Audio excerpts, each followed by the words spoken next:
आपल्या बाबतीत नेहमी असंच होतं, ज्या गोष्टी आपण ठरवलेल्या असतात त्या कधीच पूर्ण होत नाहीत. तर हिला आज कर्ल्स करायचे होते. आता एवढे मोठे केस आहेत हिचे, कर्ल्स करायला मला तरी खूप जास्त टायमिंग लागला. पण हा आहे फायनल लूक आणि तो बघितल्यानंतर मला थोडंसं बरं वाटलं. मेकअपसुद्धा तिचा करून झाला होता. कसा वाटतोय मेकअप मला कमेंट करून नक्की सांगा. त्यानंतर आणखी एक जणीचा मेकअप मला करायचा होता आणि तिला मी माझ्या मम्मीच्या घरी बोलवलं होतं. त्यामुळे सगळं मेकअपचं साहित्य या बॅगमध्ये भरून घेतलं आणि मला कोणती साडी घालायची आहे, त्यावरती काही ज्वेलरी घालायची हे सुद्धा भरून घेतलं.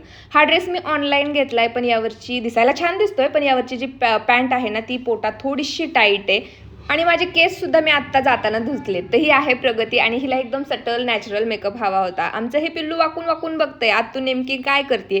आज दोघी सुद्धा मला अशाच भेटल्यात. दोघींचे सुद्धा एवढे लांब लांब केस आहेत. एकीला कर्ल्स करायचे होते, एकीला स्ट्रेटनिंग करायचं होतं आणि हा आहे प्रगतीचा फायनल लुक. हा सुद्धा कसा वाटतोय मला कमेंट करून नक्की सांगा. आता म्हटलं स्वतःच आवरूया, लग्नाला जाऊया. तोपर्यंत आमच्या पिल्लाचा उद्योग सुरू झाला, याला उलट्या सुरू झाल्या. त्यामुळे माझं लग्नाला जायचं राहिलं आणि सगळंच राहिलं. आता तिथून संध्याकाळी घरी आल्यानंतर स्वयंपाकाला लागले आणि आज अभिचे उलट्या होतात, त्यामुळे म्हटलं त्याला हलकं फुलकं काहीतरी देऊया. त्यामुळे वरण भाताचा कुकर लावायला घेतला. तसं तर आमच्याकडे नेहमी वरण भात बनत नाही. काही जणांच्या घरी रोज वरण भात असतो, पण आमच्याकडे कोणी खात नाही. आमटी भात खातात किंवा मसाले भात खातात.